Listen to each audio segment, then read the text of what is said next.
Un palais de justice. Illustration, Philippe Hugenafp. Un homme de 86 ans sera jugé pendant 2 jours devant la cour d'assises de l'Isère pour avoir tué sa compagne atteinte de la maladie d'Alzheimer. L'octogénaire, qui a ensuite tenté de se suicider, a indiqué qu'il n'était plus capable de s'occuper de sa femme handicapée depuis plusieurs années. Il encourt la réclusion criminelle à perpétuité. Jay tué maman, Jen peut plus. Un homme de 81 ans comparaîtra jeudi et vendredi devant la cour d'assises de l'Isère pour avoir tué, en l'étouffant, épouse qui souffrait de la maladie d'Alzheimer.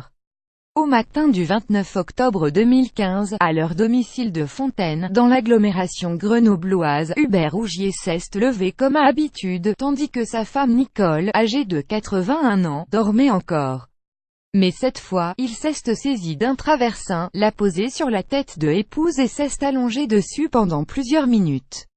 En se relevant, il a constaté décès, plus grand que à lire aussi Lorraine. Un homme de 86 ans jugé pour avoir étouffé sa femme atteinte d'Alzheimer. L'octogénaire tente de mettre fin à ses jours après le drame sur la table de la cuisine. Il a laissé 2 conventions obsèques, au nom de sa conjointe et au sien, avec un mot à l'attention de fils, qui devait venir les voir à midi ce jour-là. Appelle les pompiers, pardon à tous, Jay tué maman, Jen peut plus.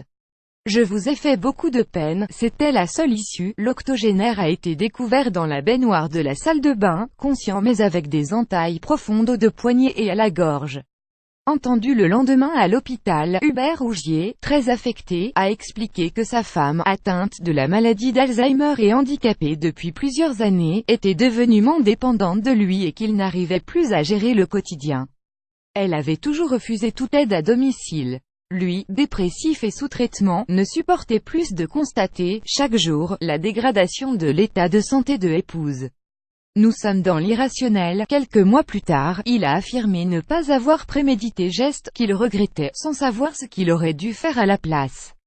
Un expert psychologue a estimé qu'un effondrement émotionnel, psychologique et physique de l'accusé au moment des faits pouvait expliquer passage à l'acte, plus grand que à lire aussi. Elle aurait tenté de sa mère, atteinte d'Alzheimer. Entendu durant l'instruction comme partie civile, le fils a déclaré de côté qu'il pardonnait à père Jay vu qu'il voulait partir avec elle et tout ce qu'il avait fait avant pour elle. Il l'aimait. L'accusé, jugé pour homicide volontaire sur conjoint, encourt la réclusion criminelle à perpétuité. Pour avocate, me Solène Morvan, il ne fait aucun doute que l'octogénaire n'avait pas la notion de la réalité quand il a agi, ni l'intention de « nous sommes dans l'irrationnel ».